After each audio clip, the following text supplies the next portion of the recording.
I remember when I was younger and I got my first girlfriend. So I was around like 14 years old and she was literally the only girl I could ever attract. I never had a girl like me, and so she was the first one. So you know me, younger me was like, "Oh my god, I gotta date her," right? And before I dated this girl, I never felt like I was good enough. I had this one best friend, I talk about him a lot. He was just better than me at everything, bro. He was athletic and he would be like playing sports all day, and then he would come back and play video games with me. But while he was playing sports, I'll be playing video games, right? And so I was like, okay, I'm gonna get better than him at the video games. And he would still beat me at the video games, and he was able to attract women all throughout like junior high and early high school, and I was never able to. So I never felt like I was good enough. I envied him so much. And it was around when I was like 14 years old, that girl I was dating, I could kind of tell, I think she's talking to another guy, and she breaks up with me. She didn't cheat, she broke up, right?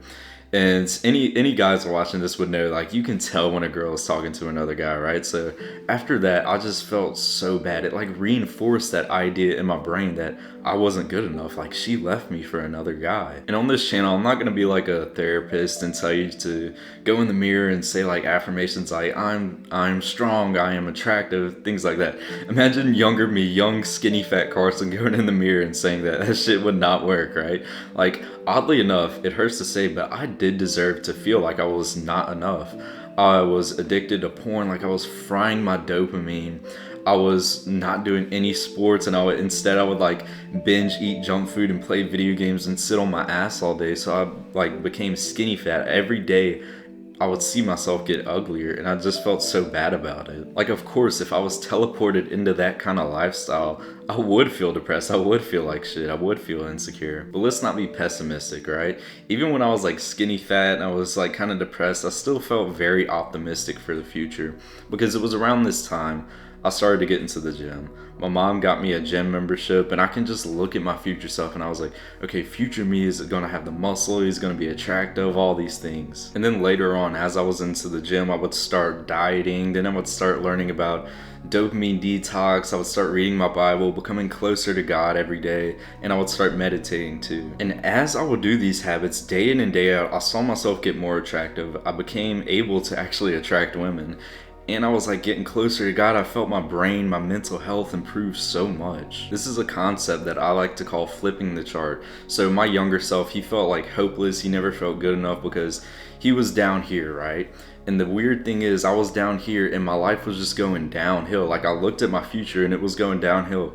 Every year I saw myself like get fatter and stuff. And then I flipped the chart. I flipped my habits. I took control of my life. I started working out, dopamine detoxing, meditating, reading my Bible. And I would see myself grow. I knew I would be up here if I just stuck with it. If you look at your future and you see it's just going downhill, like you're up here right now and you're going to be down here in like a year, obviously you would feel like shit. Obviously you wouldn't feel good enough. But if you actually start to improve your habits, quit your addictions, take control of your life, and you flip the chart and you make your life start going uphill, of course you would feel so grateful for your younger self, and you would actually be able to start loving yourself. And loving yourself is something that like 99% of people are never going to be able to achieve. You see like some fat woman on like TikTok or something, she's like, I love myself, I love my body, and you see all the women like hyping her up in the comment section. That isn't what I mean by loving yourself. What I mean is you look back at your younger self and you look at the hard work he put in, even though times were hard, and you feel grateful for him. That's what I mean by loving yourself. Being able to look in the mirror. I didn't build this physique, right? I did not build this physique. Younger Carson built this physique. That's what I mean by truly loving yourself. And by the way, man, if you want to learn more about topics like this, mental health, all these things, you want my personal one-on-one help, go check out top link in the description for our community. So if you're a lot like my younger self, I want you to take away two things from this video.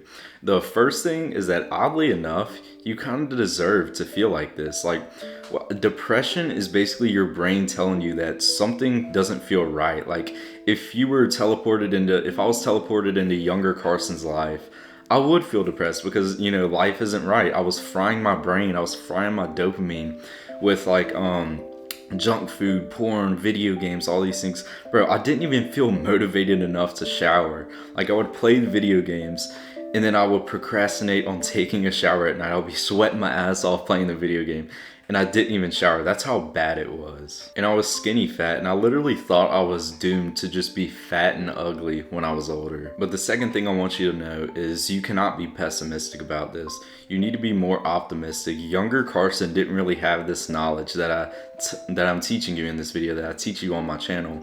You have the knowledge, you have the videos right here that could literally change your life. Like, it took me years to teach you the shit that I teach on this channel. And as you start to implement these things, you flip the chart, right? And your life starts going uphill and you actually start to feel happy. Then after a while, you know, you've been doing the hard work for a while, you can look back at your life. You know, maybe you started the dream career, the dream business, you met an attractive girl and you're eventually gonna marry her, you're gonna start a family, you're reading your Bible every day, you're becoming closer to God, you're meditating, dopamine detox, you're fixing your brain, your insecurities, all these things. And it feels awesome, right? And then you can kind of look at your younger self and it kind of scares you, because imagine in some bad reality, you were somehow teleported back into that younger life. Of course you would feel depressed, and of course you would feel insecure. You had all this, but then if you're randomly like trapped into your younger self again, you would feel like shit, like, you know it. When you finally become proud of the person you become, and it's all because you basically flipped the chart, you took control of your life, you started quitting all your addictions, and you started doing all the good habits.